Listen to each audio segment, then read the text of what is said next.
Good morning one and all. మొదటిసారిగా డువాడే channel చూస్తున్న వాళ్ళు సబ్స్క్రైబ్ చేసుకోండి. మీకు కావాల్సినటువంటి ఇన్ఫో కోసం కామెంట్ చేయండి. అయితే ప్రధానంగా ఫైనల్కి తర్వాత ఏదైనా కట్ ఆఫ్ విషయంలో మార్పు జరిగే అవకాశం ఉందా, మార్క్స్ తగ్గడానికి కానీ పెరగడానికి అవకాశం ఉందా అనేది చాలామంది అభ్యర్థుల్లో తలెత్తేటటువంటి ఒక సందేహం.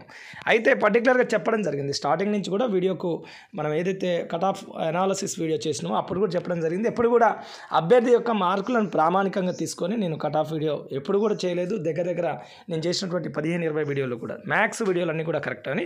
సో ఈ వీడియో కూడా మ్యాథ్స్ కరెక్ట్ కావడానికి అవకాశం ఉంటుంది. మళ్ళీ ఒకసారి డువాడే ఛానల్ నుంచి అంతిమంగా చెప్పేటటువంటి కట్ ఆఫ్ 64 నుంచి 68 మధ్యన ఓపెన్ కట్ ఆఫ్ ఉండడానికి అవకాశం ఉంటుంది. గ్రూప్ 1 ప్రిలిమ్స్ విషయంలో మళ్ళీ వినండి, 64 నుంచి 68 మాత్రమే మళ్ళీ కూడా కట్ ఆఫ్ ఉండడానికి అవకాశం ఉంది. అది ఫైనల్కి అయినా ప్రిలిమినరీకి అయినా లేకపోతే ఎగ్జామ్ రాసి వచ్చిన తర్వాత అయినా. ఎందుకంటే ఒక ఎగ్జామినేషన్ వాతావరణంలో అభ్యర్థి ఎంత చేయగలుగుతాడు అనేదే ప్రామాణికం. సో మ్యాథ్స్ 64 నుంచి 68 మధ్యన ఓపెన్ కట్ ఆఫ్ ఉండే అవకాశం ఉంది. చాలామందికి మార్క్స్ తగ్గొచ్చు, కొంతమందికి తటస్థంగా ఉండే అవకాశం ఉంది, కొంతమందికి +1 కానీ కొంతమందికి -1 కానీ మార్క్స్ ఉండే అవకాశం ఉంది. ఎక్కువ మందికి +1 కానీ -1 కానీ జరగవచ్చు. హైప్ స్కోర్లు ఉన్నోళ్ళు, పైన ఉన్నటువంటి స్కోర్లు ఉన్నోళ్ళు మాత్రం తగ్గడానికి అవకాశం ఉంది.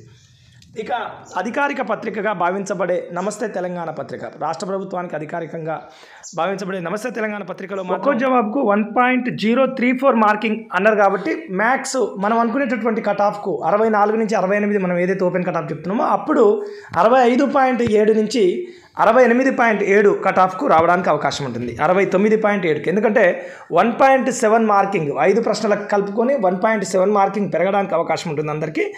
సో జనరల్గా ఈ 1.7 మార్కింగ్ పెరిగితే మనం అనుకునే కట్ ఆఫ్ 66 నుంచి 69.7కు జరగడానికి అవకాశం ఉంది. నిజంగా ఇలా మార్కింగ్ ఇచ్చినప్పుడు లాస్ట్ టైం గ్రూప్ 2లో కూడా ఈ విధంగానే పర్సంటేజ్లో ఇవ్వడం జరిగింది. ఎప్పుడు కూడా ఎక్కువ స్కోర్ చేసిన వాళ్ళకు ఎక్కువ లబ్ధి, తక్కువ స్కోర్ చేసిన వాళ్ళకు తక్కువ లబ్ధి జరిగే అవకాశం ఉంటుంది ఈ విధానం వల్ల. సో ఇది ఈ రోజుకు సంబంధించినటువంటి విషయం.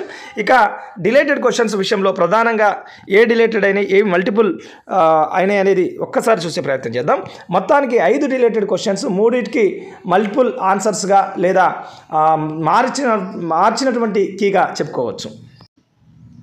వాటిలో ప్రధానమైనటువంటి ప్రశ్నల్ని చూసే ప్రయత్నం చేద్దాం. ప్రధానంగా మహిళా అసెంబ్లీలలో రాష్ట్రాల అవరోహణ క్రమాన్ని అమర్చండి అన్న ప్రశ్నని ఇది గతంలో అందరికీ యాడ్ అయి ఉంటుంది, ఇప్పుడు డిలీట్ చేయడం వల్ల మైనస్ అయ్యే అవకాశం ఉంది. ఇక 11వ 12వ అనే ఏదైతే సభలకు సంబంధించి ఉందో దాన్ని కూడా డిలీట్ చేయడం జరిగింది, ఇది కూడా అందరికి మైనస్ కావడానికి అవకాశం ఉంటుంది.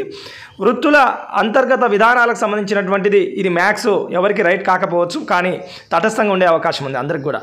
సో వల్లభాచార్య అనేది కూడా అందరికీ మైనస్ అయ్యేటటువంటి ప్రశ్నగా చెప్పుకోవచ్చు. ఇక తల్లి రొమ్ముపాలు నవజాత శిశువులకు సంబంధించి అందరికీ ప్లస్ అయ్యేటటువంటి ప్రశ్నగా చెప్పుకోవచ్చు.